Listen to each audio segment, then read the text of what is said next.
So then we can move on from that. Go on to another one. And what I would like to talk about is the fact that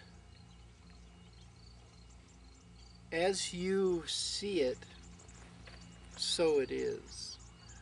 Talking about the creative aspect of thought, that actually thought creates reality. And it is, if you walked around with the thought going on in your mind, I am a radiant being of love and light, then you would become that. But if you walk around going, I'm getting old, or I'm ugly, or I'm tired, or I'm upset, or I'm having a real problem today, all those kind of thoughts are registered in your experience, and that's the view in which you see yourself and the world.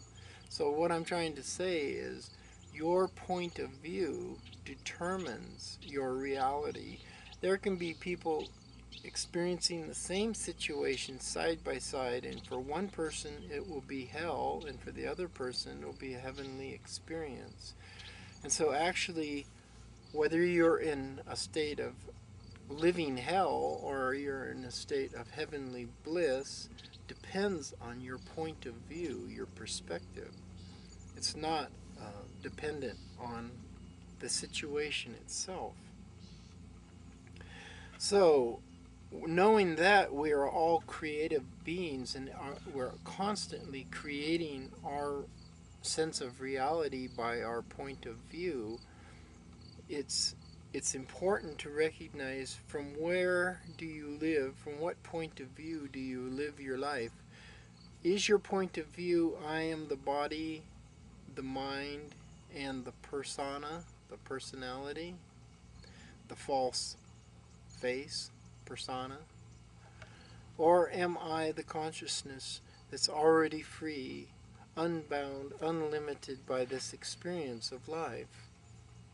It's like the, the conscious presence of the one conscious being is like the infinite sky. And thoughts and feelings are like little clouds floating through the sky of consciousness.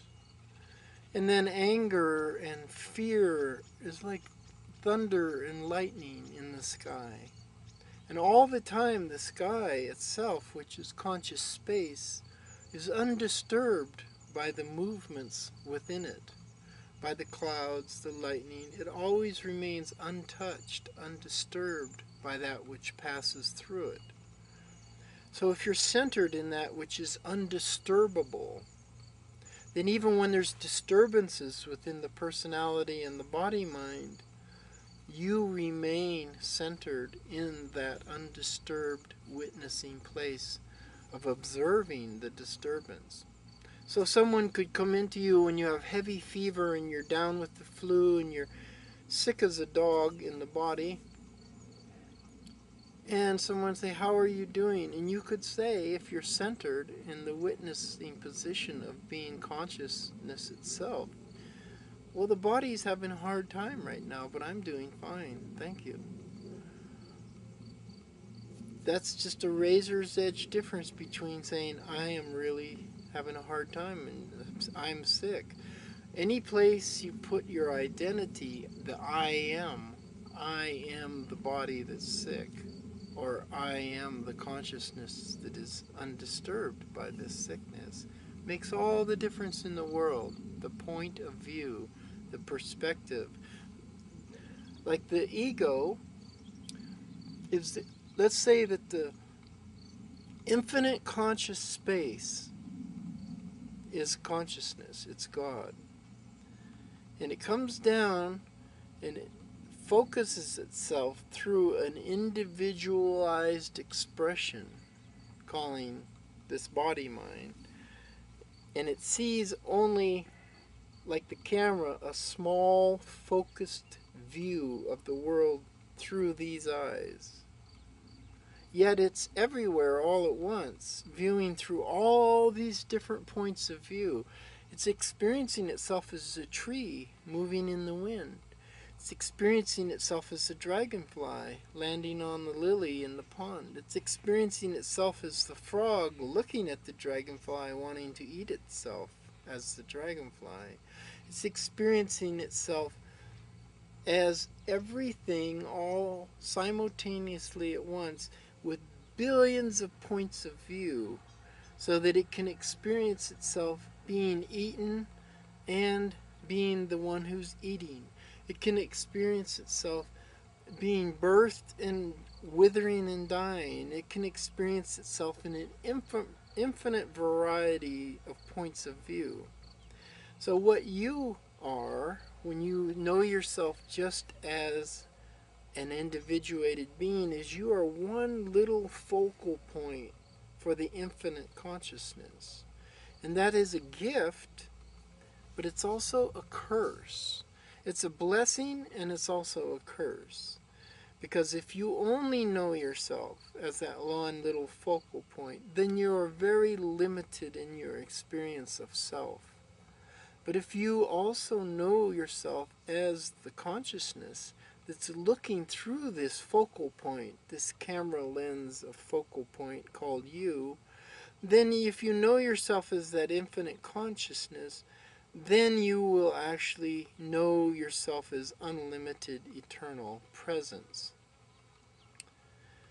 So when the ego, the little I in the mind's eye, looks through these eyes, it sees only others.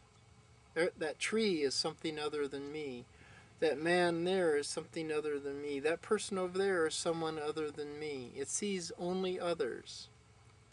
But when the one consciousness looks through these eyes, it sees only itself, manifested in all of its variety. So that's the difference between limited individual consciousness and universal omnipresent consciousness, is simply the focal point of individuality. There really is no difference. It's the way the Great One actually gets to experience itself as being something in particular called you. So that sense of individuality is a gift that the Great One gives itself to be able to experience itself as something in particular. It actually enlivens itself as an object. Like the tree, the rock, you, the bird, they're all different objects floating in this infinite space. And it gets to focalize its attention and its consciousness, focus it through one individual aspect of itself, and that way it enlivens that aspect of itself, and it identifies itself with that aspect of itself, and it gets to be that particular individual being. So that's a great gift, but it's not the limit to who you are if you recognize yourself as that oceanic, undifferentiated conscious being that you truly are. So it's not like you have to get rid of your individual focal point to discover your universal nature. It's simply you need to inquire into who is this I that I think I am. Like St. Francis